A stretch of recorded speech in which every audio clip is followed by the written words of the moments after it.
Bro நேத்துல இருந்து சளி காய்ச்சல் ஏறுமா ப்ரோ? லைட்டாவா ஸ்ட்ராங்கா ப்ரோ? புரியல நீங்க சொல்றது. இல்ல அதிகமா இருக்கா இல்ல கம்மியா இருக்கான்னு கேக்குறேன். அதிகமா தான் ப்ரோ இருக்கு. இந்த இதுல 9 மாத்திரை இருக்கு. கரெக்டா 9 மணிக்கு போடுங்க ப்ரோ சாப்பிட்டு போகணுமா இல்ல எப்படி ப்ரோ? டீ குடிச்சிட்டு போயிடுத்தல அந்த பக்கத்துல இருக்க நம்ம இதெல்லாம் வாங்கிட்டேன். இந்த பல்லனை பார்த்தா டவுட்டா இருக்கு.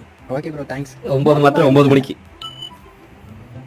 அண்ணே நேற்று காய்ச்சைக்கு மாத்திரை வாங்கிட்டு போயிருந்தேன். அதை போட்டதுக்கு அப்புறம் மூக்குல இருந்து ரத்தமா வருது. மாத்திரை போய் எப்படி வந்தேன்? நல்லா டீ வந்து இந்த வாய்ஸ் எங்கேயும் கேட்டு தம்பி உனக்கு எவ்வளவு எலிமெண்ட் வச்சிருக்காங்க. ப்ரோ நேற்று இவன் தானே கடையில் உட்காந்து மாத்திரை எடுத்துட்டான். நான் ஒண்ணு கழிக்க போயிருந்தேன். அந்த மாதிரி உட்காந்துட்டேன் போல கடையில். நீ விளையாடுறதுக்கு நான் தான் இங்க வச்சேனடா. எறும்ப மாட்டேன் பல்லாம். லைட்டாவா ஸ்ட்ராங்காவான்னு கேட்கறதே கணிச்சிருக்கேன். துன்பத்தில் பிறந்து துன்பத்தில் வளர்ந்து துன்பத்தில் முடிந்தவன் யாரும்